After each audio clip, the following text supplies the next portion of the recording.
Hey YouTube, RV Safari here. I'm here at Mount Bachelor, Oregon, standing by the side of Sparks Lake. And I want to do a quick video on my drone launching and landing setup. It's a good setup, it works for me, it might work for you. Here's Mount Bachelor, spectacular volcano in Central Oregon. And over the back of us here, there's Broken Top through the trees. And there in the clouds is the South Sister. So when I go flying my drone, I try to, if I can, bring a small table. I'll show you right here. This is a $35 table from Costco. It's about 30 inches by about 6 feet. And you don't need a table for launching the drone, but it's sure nice to have a place to put your case and a place to put your drone and a place, a little workspace, not crawling around on the ground, although crawling around on the ground is certainly fine in a pinch or if you have to do some hiking. But if I can get my table out, it's a nice folding table, fits right in the back of the car, I get that out for me. The second piece of equipment I always take along, this I always take, is the drone landing pad.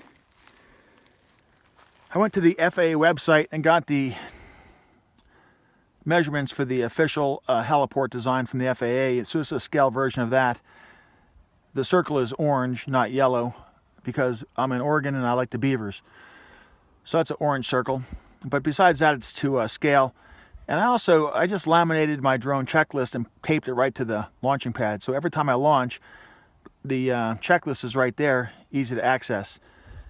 You know, I see a lot of guys on the internet catch their drones, and I'm just not a big fan of that. I definitely don't want my drone in the sand and dirt and debris. I see that quite a bit also at the beach. This is just a small piece of plywood. I cut it about 30 inches by about 30 inches, painted it and sanded it. It was a afternoon project. But my concern is that dust and debris, sand will get into the motors and cause problems. And the problem with drone catching is I think that's dangerous. For two reasons. Number one, I am an orthopedic surgeon and I take care of people who cut their hands commonly. And having those propellers spinning, I think is a recipe to cut your hands. No matter how high you reach or how far you reach under it, you're counting on that drone not catching any wind and not having any problems. I'd rather have the drone tip over and break a propeller than lacerate a tendon on my hand. I guarantee you, to replace the entire drone is cheaper than a visit to the ER and then the OR to have your tendon repaired in your finger. Even worse than repairing your tendon in your finger is replacing your eyeballs. So if that thing were to hit your eye without protective eyewear, that would be a disaster. It would completely lacerate your eye immediately, one swipe. So I'm just not a big fan of catching them out of the air. If it's going to crash, I say let it crash. The next piece of equipment is the Pelican Case. And there are many good cases on the internet. You can buy them all on Amazon or from the dealer direct. But I went with the Pelican Case because it is the smallest case that fits everything and fits on the carry-on for an airplane, which is important to me. If you were to travel with your drone, I definitely would not want to check it and have the drone damaged. The Pelican Case itself is super strong.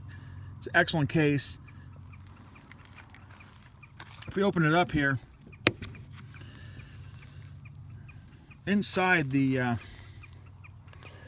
foam looks great, but it doesn't quite fit the arms.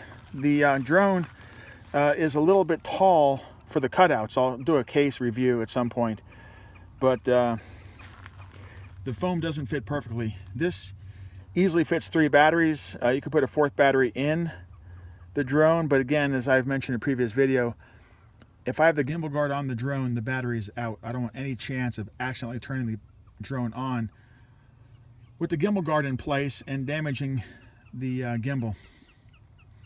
So I always take out the battery before the gimbal guard goes on. Then when the drone comes out of the case, there's a piece of engineer tape hanging off the drone, and that reminds me to take the gimbal guard off immediately.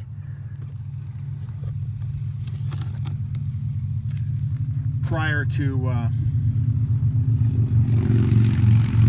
and we have some motorcycles out here enjoying the Cascades Loop Highway.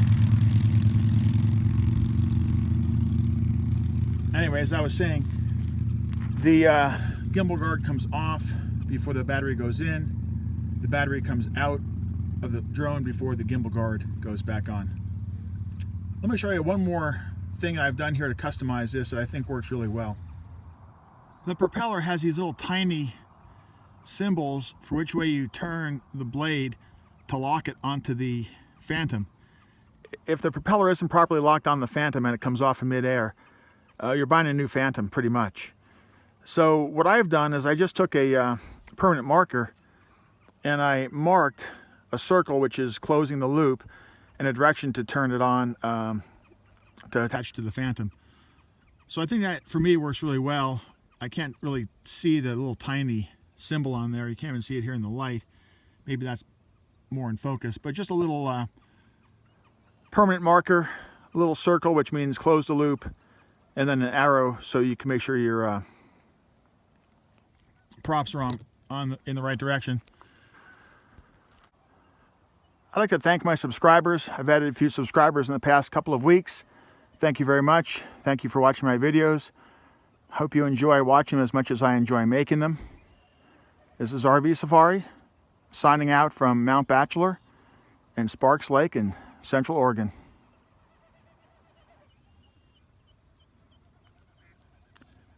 Thanks for watching.